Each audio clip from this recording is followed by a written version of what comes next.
اور آپ سے فرمایا کہ جب تیسری پوڑی پر قدم رکھا تو فرشتے نے کہا، جبریل نے کہا، ہلاک ہو جائے وہ شخص جس کو اس کے والدین یا دونوں میں سے ایک بڑھاپے کو ملے اور پھر بھی وہ مغفرت اور بخشش نہ کرا سکے، پھر بھی جہنم کے اندر چلا جائے۔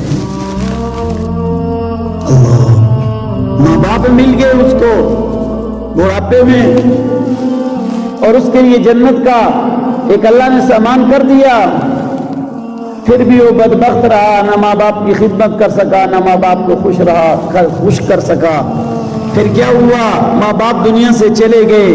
پھر میں اس سے زیادہ بدبخت کائنات میں کوئی نہیں ہے کہ اپنے ماں باپ سے اپنے لیے جنت کے فیصلے نہیں کروا سکا، ان کی خدمت کے ذریعے اپنے اللہ سے جنت کے فیصلے نہیں کروا سکا، جنت کے دروازے اپنے لیے نہیں کھلوا سکا۔ تو یاد رکھو، ماں باپ بہت بڑا سرمایہ ہے۔ آپ نے واضح فرمایا، والدین کا یہی تیری جنت ہے، یہ جہنم۔ جنت کے 2 دروازے ہیں یا جہنم کے 2 دروازے ہیں۔ اب تو نے جنت کے دروازے کھلوانے ہیں، تیرے سامنے ہے، موقع ہے تیرے پاس، والدین کی شکل میں، والدین کی شکل میں۔ اب جنت کے دروازے کھلوانا چاہتا ہے، جنتی بننا چاہتا ہے تو ماں باپ تیرے سامنے ہیں، اور اگر اپنی بربادی کے فیصلے کرانا چاہتا ہے، جہنمی ہونا چاہتا ہے، تو پھر بھی تیرے سامنے ہے ماں باپ۔ ان کی خدمت کو چھوڑ دے، ان کی نافرمانی کر، ان کے ساتھ برا رویہ رکھ، تو تیرے لیے پھر جہنم کے 2 دروازے کھلے رہیں گے، جس سے تجھے جہنم کے اندر پھینک دیے جائیں۔ اس لیے دوستو، یہ بھی بہت بڑا اہم باب ہے زندگی کا، یہ زندگی کا بہت بڑا اہم باب ہے، جس سے ہر ماں باپ گزرتا ہے۔ کبھی تو اولاد کی شکل میں ہوتا ہے، کبھی پھر تو ماں باپ والی اس پوسٹ پر بھی ہوتا ہے کہ تو ماں باپ ہوتا ہے، پھر تیرے آگے اولاد ہوتی ہے، اور پھر مکافات کا عمل شروع ہو جاتا ہے۔ مکافات، حدیث میں آتا ہے، اللہ بہت سے گناہوں کا عذاب دنیا میں نہیں دیتے، ٹالتے رہتے ہیں جہنم آخرت کی طرف، کہ چلو دنیا میں اس بدبخت کو چھوڑ دو، آخرتی میں اس کو سزا ملے۔ لیکن ماں باپ کی نافرمانی اتنا گھناؤنا جرم ہے، ماں باپ کے ساتھ بدسلوکی اتنا گھناؤنا جرم ہے، ماں باپ کے ساتھ برا سلوک اتنا برا عمل ہے کہ جس طرح اس کی آخرت برباد ہوتی ہے، اللہ اس طرح اس کی دنیا بھی برباد کرتے ہیں۔ اس کو معمولی چیز نہ سمجھیں۔ کائنات کے مالک نے قرآن اٹھائیے، اللہ نے اپنی بندگی کے ساتھ ماں باپ کے ساتھ حسن سلوک کو جوڑا ہے۔ وَقَضَىٰ رَبُّكَ وَقَضَىٰ رَبُّكَ، اللہ کہتا ہے میں نے فیصلہ کر دیا، اللہ تَعْبُدُوا إِلَّا إِيَّاهُ، کہ عبادت میرے علاوہ کسی کی نہیں کرنی ہے، کہ وہ کوئی حق ہی نہیں رکھتا ہے۔ کیسے رکھے؟ مخلوق ہے، مخلوق محتاج ہونے کا نام ہے۔ جب مخلوق محتاج ہے تو پھر وہ عبادت کا حق، الوہیت کا حق نہیں رکھتی، دعا پکار کا حق نہیں رکھتی۔ مخلوق محتاج ہے، محتاج کے سامنے ہاتھ پھیلائے تو یہ اس کی توہین ہے۔ لا تعبدوا الا اياه، ایک اللہ کی بندگی کرو، اس کے علاوہ کسی کی بندگی نہ کرو۔ میں اللہ اعلان کرتا ہوں، کسی مشکل میں کسی طرف نہ نگاہ لے کر جاؤ، کسی کو نہ پکارو، پریشانی آئے کہیں نہ جاؤ، میرا در تمہارے لیے حاضر ہے، اور نہ میں سوتا ہوں نہ مجھے اونگ آتی ہے۔ جس وقت تمہیں پریشانی ہو، جس وقت تمہیں کوئی مسئلہ آئے، جس وقت تم پکارو گے یا اللہ، آواز آئے گی لبیک عبدی، بندے میں حاضر ہوں، کیا مانگ، کیا مانگنا چاہتا ہے، کیا کہنا چاہتا ہے۔ وَإِذَا سَأَلَكَ عِبَادِي عَنِّي، اللہ کی قسم ہم نے اپنے اللہ کو پہچانا ہی، اور پھر اللہ نے خود بھی کہنا مَا قَدَرُ اللَّهَ حَقَّ قَدْرِهِ، اللہ نے تکرار کی ہے اس آیت کا، بار بار کہا وَمَا قَدَرُ اللَّهَ حَقَّ قَدْرِهِ، بندو جس طرح تمہیں میری قدر کرنی چاہیے تھی، تم نے میری قدر نہیں کی، تم مجھے بھول گئے، میں نے تمہیں نہیں بھولا، ماں کے پیٹ میں میں نے تمہیں یاد رکھا، دنیا میں آئے ہو، میں نے تمہیں یاد رکھا ہے، ہر موقع پر میں تمہیں یاد رکھتا ہوں، تم مجھے بھول گئے ہو، حالانکہ تمہیں بھی بھولنا نہیں چاہیے تھا۔ وَإِذَا سَأَلَكَ عِبَادِي عَنِّي فَإِنِّي قَرِيب، جب آپ سے میرے بندے میرے بارے میں پوچھیں، کائنات کا مالک کہتا ہے میرے پیارے پیغمبر آئیں، ہم اپنے رب کے بارے میں پوچھنا چاہتے ہیں، رب سے ملنا چاہتے ہیں، ملاقات کی کیا صورت ہو سکتی ہے؟ کہاں جانا پڑے گا؟ کس کس در سے ذلیل اور کھجل ہو کر پھر اللہ سے ملاقات ہوگی؟ کہاں کہیں جانے کی ضرورت نہیں ہے۔ فَإِنِّي قَرِيب، میں تو تمہارے قریب بستا ہوں۔ کہا میاں کتنے قریب ہو؟ لوگ تو پتہ نہیں کوئی کیا کہتا ہے جی، تو جیسے کوٹھے پر چڑھنے کے لیے سیڑھی لگانی پڑتی ہے، افسر کے پاس جانے کے لیے پی اے پر جانا پڑتا ہے، جج کے پاس جانے کے لیے پتہ نہیں کہاں کہاں بھگاتے ہیں۔ اللہ ہمیں نہیں پتا تو کتنا دور کتنا نزدیک ہے۔ کہا میں جو تمہیں قرآن میں اس کتاب میں بتا رہا ہوں، نحن اقرب الیہ من حبل الورید، تمہیں کہیں دور جانے کی ضرورت نہیں، تم اپنے اتنے قریب نہیں ہو جتنا میں تمہارے قریب ہوں، میں تمہاری شارخ سے بھی زیادہ قریب۔ ادعونی استجب لکم، یہ قرآن کے الفاظ، ادعونی استجب، مجھے پکارو تو میں تمہاری پکار سننے کے لیے تیار۔ اللہ کے ساتھ ہی کہا جس طرح یہ بات حق اور سچ ہے، دوسری بات سنو، وبالوالدین احسانا، ماں باپ کے ساتھ حسن سلوک کرو، یہ بھی واجب ہے، یہ بھی ضروری ہے۔ جس طرح عبادت سے فرار کر کے تمہیں بخشش نہیں مل سکتی، اسی طرح ماں باپ کی خدمت سے بھاگ کر بھی تمہیں جنت نہیں مل سکتی، تمہیں مغفرت نہیں مل سکتی، بخشش نہیں مل سکتی۔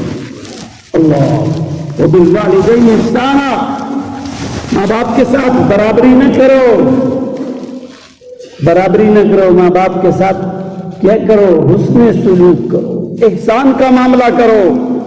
اما یبلغن عندک الکبر احدہما او کلاہما، اما احد، دونوں ماں باپ یا دونوں میں سے کوئی ایک تیرے پاس بڑھاپے میں تجھے اللہ نے دے دیا ہے، دونوں مل گئے یا ایک مل گئے، اب کیا کر؟ اب بس تو ان کے سامنے ان کی خدمت میں لگ جا، ان کی ایسی خدمت کر کہ تیری طرف سے ان کے دل پر کبھی شاک بھی نہ گزرے۔ لا تقل لہما اف، محدثین مفسرین کہتے ہیں اس سے بھی کوئی ہلکا لفظ ہوتا تو اللہ کہتے ان کے سامنے اف نہ کر، اف ہاں، یہاں تک اگر کوئی تجھے کوئی کام کہیں، علماء نے یہ بھی اس کا ترجمہ کیا ہے، لمبا سانس نہ بھر، ہائے، اس کی دو وجہ ہو سکتی، کسی بات کا تمہیں حکم کرتے ہیں تو تو اس کو نہ ماننے کی غرض ہے، یار یہ بھی مصیبت میرے گلے پڑ گئی، اور یہ بھی اس کا ہے، اف یہ کیا بابا میرے مغز کھا گیا ہے، ہر وقت میرے سامنے مطالبے ہی کرتا رہتا ہے۔ لا تقل لہما اف، کا اف تک نہیں کہنا تم نے اپنے ماں باپ کے سامنے۔ یہ کون روک رہا ہے جی؟ ذرا تھوڑا توجہ رکھیں گے نا، یہ کون روک رہا ہے؟ یہ اللہ روک رہا ہے۔ لا تقل لہما اف ولا تنہرہما، تو لوگوں کے سامنے گلے پھاڑ پھاڑ کے کرتا رہے باتیں، لیکن اپنے ماں باپ کے سامنے سختی سے بات بھی نہیں کرنا ہے۔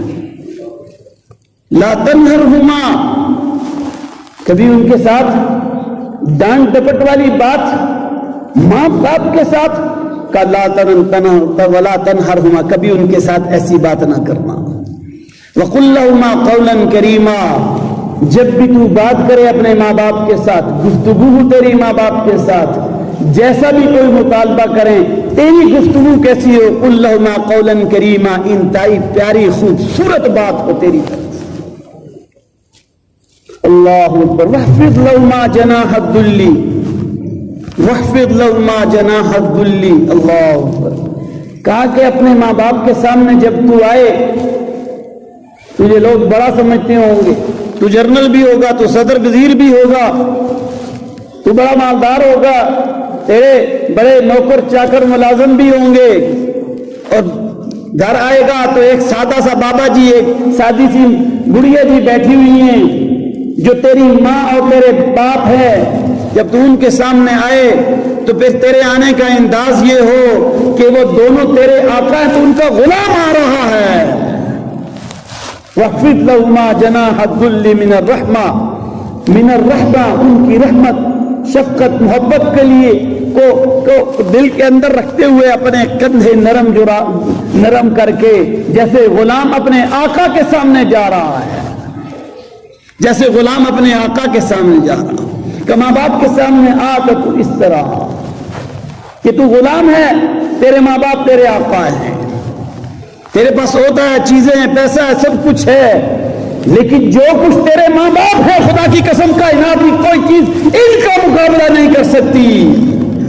کیوں؟ یہ تیری جنت ہے، یہ جنت کے 2 دروازے ہیں تیرے لیے، یہ تیری جنت ہے، تو نے جنت کے فیصلے کرانے ہیں۔ جھک جا، کندھوں کو نرم کر دے، گفتگو کو نرم کر دے اور آ کے ان کے قدموں میں بیٹھ جا، اپنے لیے جنت کے فیصلے کروا لے۔ اللہ اکبر۔ قرآن نے کیا خوبصورت انداز سے پھر جب آدمی بڑھاپے کو پہنچتا ہے، وَمَن نُعَمِّرْهُ نُنَكِّسْهُ فِي الْخَلْقِ، اللہ پھر ایک جگہ اللہ کہتے ہیں پھر یہ وقت بھی آتا ہے کہ لَا يَكُونَ بَعْدَ عِلْمٍ شَيْئًا، اس کی بڑی عقل تھی، سوچ تھی، بڑا سمجھدار تھا، بڑی باتیں اس کو آتی تھی، اب اس کو اپنا نام بھی نہیں آتا، اولاد کا، بچوں کا نام بھی نہیں آتا، اب زمانہ نہ اس کو دہرا دیا ہے۔ اب تیرے ماں باپ ہیں، تو ان کے پاس آیا ہے، ان کے اندر چڑچڑاہٹ پن بھی آ گیا ہے، ان کے اندر طبیعت میں غصہ بھی آ گیا ہے، اللہ، ان کی جسمانی حالت کمزور ہو گئی، کبھی پیشاب بھی ان کا نکل جاتا ہے، کبھی ان کا تھوک بھی نکل جاتا ہے، ان کو کھانسی لگتی ہے، ریشہ بھی آتا ہے، اور تو ان سے نفرت کرے، اللہ اکبر۔ تو قرآن نے ایک نقطہ سامنے کیا، نقطہ کہا اس موقع پر تم کیا کہو، رب ارحمہما کما ربیانی صغیرا، اللہ اے میرے رب ان دونوں پر ایسے رحم کر جیسے انہوں نے میری بچپن میں تربیت کی، اللہ جیسے انہوں نے بچپن میں مجھے پالا۔ اللہ نے تو ضد کرتا تھا، کرتے تھے کہ نہیں کرتے؟ بتائیے،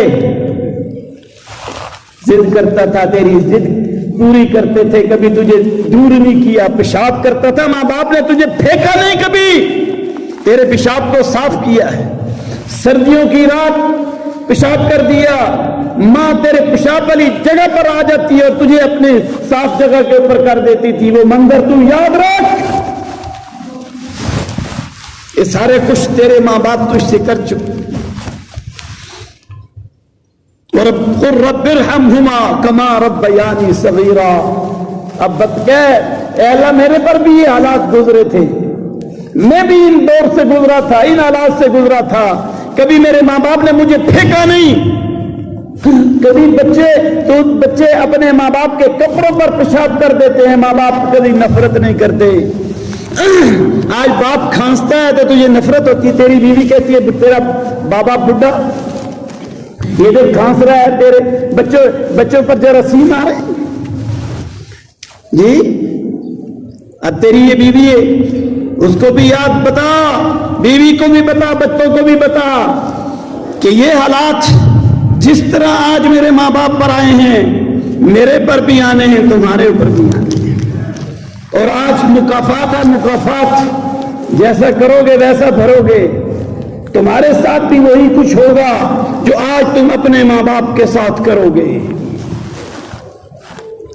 اللہ اکبر۔ ایک ظالم نے ماں کو بیوی کے بچوں کے کہنے پر گھر سے نکال دیا، کسی ایک کمرے میں جا کر ڈال دیا، پنکھا بھی نہیں تھا، ماں نے کہا بچے مہربانی کر کے یہاں پنکھا لگا دے، وہ سمجھا کہ شاید ماں کو پنکھے کے بغیر رہنا ماں بغیر پنکھے کے نہیں رہ سکتی.